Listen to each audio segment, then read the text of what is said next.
Hello, class. This is your professor, Dr. Brian Lippincott, and I'm here to give you a lecture today about war and its root, where it comes from. It's an archetypal phenomena, and I want to share with you some of the depth of what we've been going through recently and how it's impacting our world and our life right now.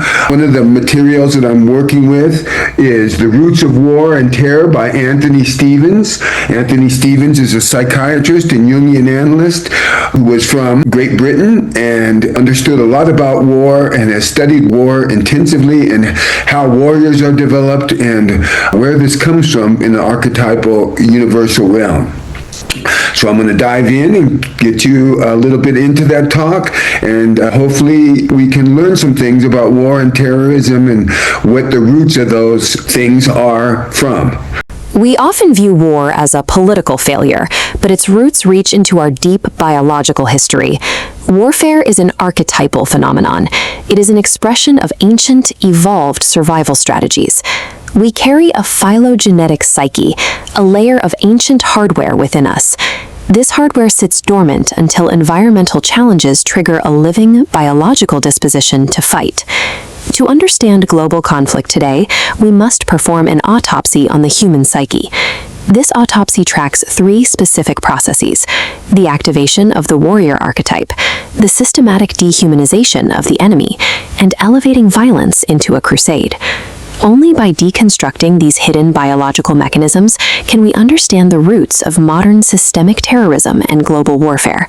Human conflict operates on specific anatomical hardware. The upper cortex acts as the cold brain, managing logic and social restraint.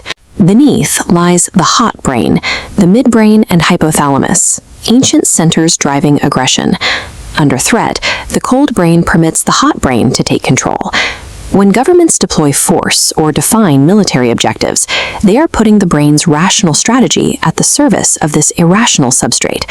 Our reasoned military strategies are ultimately built upon this ancient foundation of aggression.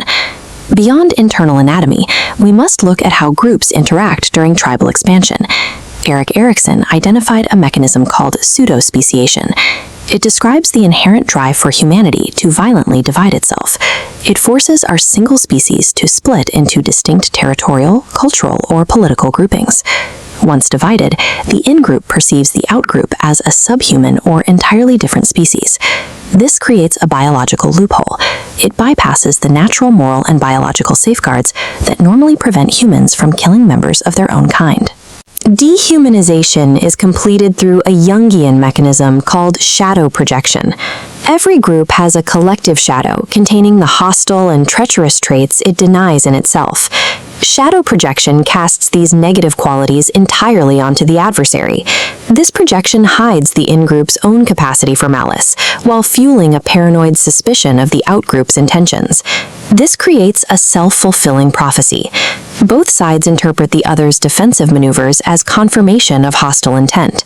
Pseudo-speciation and shadow projection provide the software required to make organized human slaughter psychologically acceptable. The perception of a shadow-projected threat is biologically required to forge internal cohesion, loyalty, and discipline. Groups maintain a monopoly of goodness, an illusion of absolute moral superiority over their enemies. Citizens become attached to idealized symbols like the flag or the homeland. Defending these symbols allows authorities to frame military actions as a crusade against an archetype of absolute evil. This invokes the psychology of the holy martyr, where individual sacrifice serves the purity of the group. Elevating violence to a sacramental act removes the last psychological barriers to mass destruction. National symbols act as psychological transformers, turning civilian populations into righteous armies. From the macro level of crusades, we move to the micro level of the individual, forging the weapon. Researchers Anthony Stevens and Lionel Tiger noted that young males possess an archetypal disposition to become warriors. Institutional basic training triggers this latent archetype through intense physical synchrony and shared stress. This transformation targets 4 levels.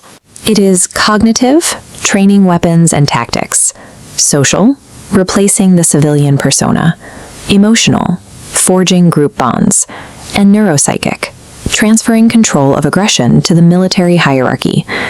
This process is driven by a primitive ritual, symbolic death and rebirth.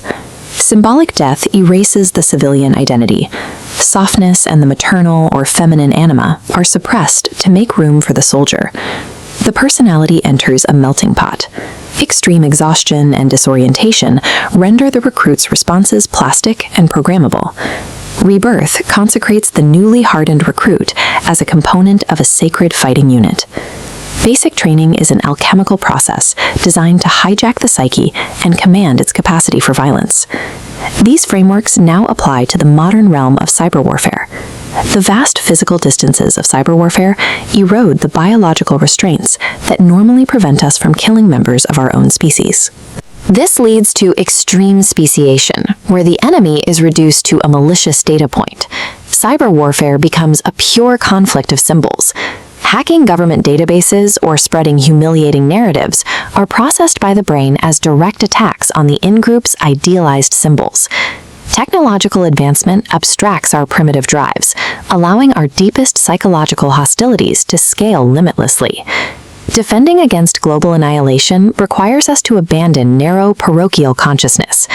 The solution lies in global consciousness and the anthropos archetype, representing the common ancestor and the cosmic individual that signifies our shared human origin. This is grounded in the unus mundus, the eternal oneness of all things. Human society must redirect its capacity for loyalty away from national flags and toward these living symbols of universal oneness. This requires the psychological maturity to bear the tension of our own opposing forces, rather than projecting our collective shadow outward. Achieving this global consciousness is a profound challenge that resists our evolutionary programming, yet it remains the only viable path to ensure our species survives.